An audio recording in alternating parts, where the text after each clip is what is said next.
flight 62793.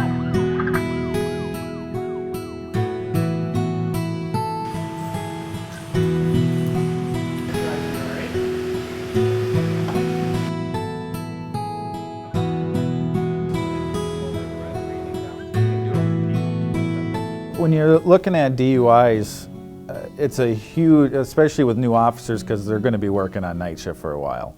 So we want them to be comfortable working with DUIs, and we want them to get as many as they can if they're going to be out there. And the other part of it is that when you're looking at paperwork and just the whole aspect of DWIs, there's a lot more involved in a DWI than most of our calls that we deal with. So it takes a lot more training with the detection of alcohol or controlled substance when you stop a vehicle, and down to the field sobriety tests, and then the DMT test, and then you're looking also at all the paperwork, the e-charging paperwork through the state, and even going to court and testifying at an implied consent hearing or something along those lines, and how to, so that you can basically follow through that whole case, start to finish, and get it. And our purpose is to get a conviction.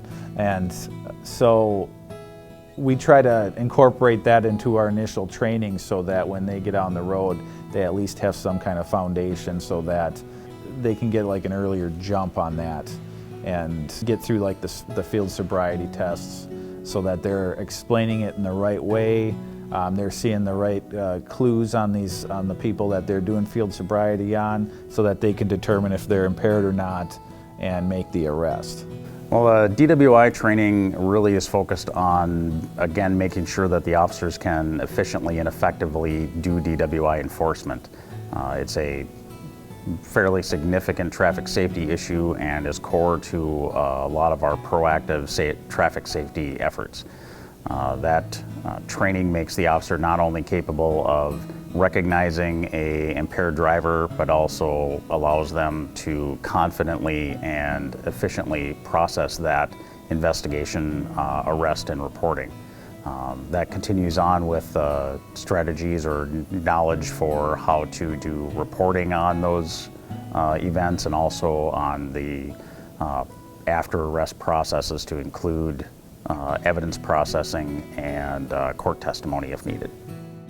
Towards Zero Death initiative is pretty much what it sounds like. It's an initiative to try to lower the roadway fatalities to zero statewide.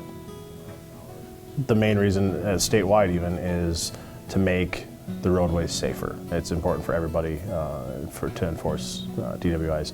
DWIs are something that's very complex, and there's so many steps to it that we did a whole day of start to finish a DWI, and then while in training I've now had 3 my first couple days on. So very complex on how to do them, lots to learn, and the training beforehand helps a lot of it. I could say my career in law enforcement, just a large amount of incidents deal with drunk drivers and impacting their lives and other people's lives. So stopping something like that before it happens is a huge thing, not only in Blaine but in Anoka County, towards zero deaths. And it's very important not only to educate but to enforce that law as well. Taking the drunk driver off the road before they can hurt someone else or themselves or someone else, super important of how much propaganda is now out on grabbing a safe ride. You know, with all the ride shares going on, it's pretty hard to come up with an excuse to drive if you've had too much to drink. Back in 2006, we had over 2,100 DWI arrests in Anoka County. Compare that to 2017, where we had almost 1,300. While the number of arrests have been going down, so have the roadway fatalities, because we're out there. One of the things that we did with TZD is a high visibility component. We don't just go out and wave a group of officers to stop cars. There's traffic safety vests that are worn for high visibility. We use roadway signs that actually say you're entering a DWI arrest corridor. I mean, and the goal is to make people think about what their actions are going to be later in the night. when working with the TZD grant, everybody has to have standardized training, and that goes across the entire state of people that work the TZD grant. The three components that are required to work the TZD grant are advanced field sobriety training, occupant control and safety, as well as drugs that impair. So those are the three required trainings that everybody who wants to work the TZD grant has to have. We work together as a whole, as a county, all 11 law enforcement agencies work together. There's meetings every month for the group to plan enforcement actions, to plan different speed waves or seatbelt waves or distracted driving. All of those are planned out as a group together. So it's not just one agency that has the lead. It's a group effort.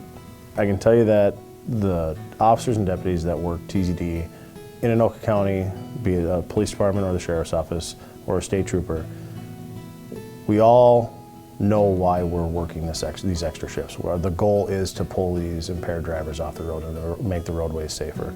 None of us enjoy going to fatal crashes and seeing what happens to people when these type of events happen. Do we want to have to put people into jail for making bad decisions? No, but that's part of the job, and to make sure that we're holding people accountable for their actions. And in the end, I think we've seen the stats show it, that we're making an impact and people are making better decisions.